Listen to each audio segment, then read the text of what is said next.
पनो आकिल मां अगवा थियल नींगर आबिद शाह चोरियूं ऐं फुर थियल सामान सोना ज़ेवर वापस न थिया। मुतासिरनि जो एहतजाज जारी आहे। इन हवाले सां वधीक तफ़सील ॾेई रहियो आहे पनो आकिल मां सीएन न्यूज़ जो रिपोर्टर अयाज़ झंडीर। जी अयाज़, कहिड़ा तफ़सील आहिनि अव्हां वटि?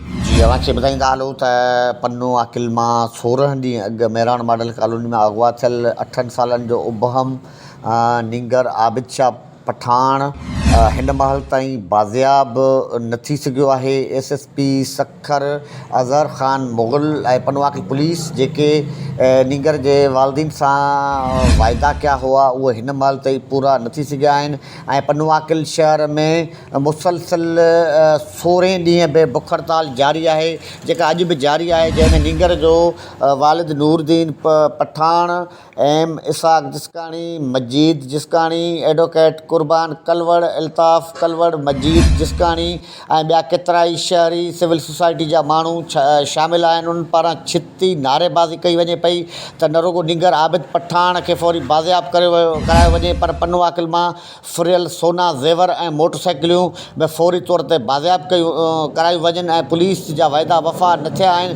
ॿी सूरत में असीं ॿीहर क़ौमी शाहरा ब्लॉक कंदासीं। जी महिरबानी अयाज़ तफ़सीलन खां आगाह करण जे लाइ। वधीक ख़बरुनि ऐं अपडेट्स जे लाइ असांजे चैनल खे सब्सक्राइब कयो ऐं हा, बेल आइकन खे प्रेस करणु न विसारिजो त जीअं असांजी हर नई अचण वारी वीडियो तव्हां ताईं पहुची।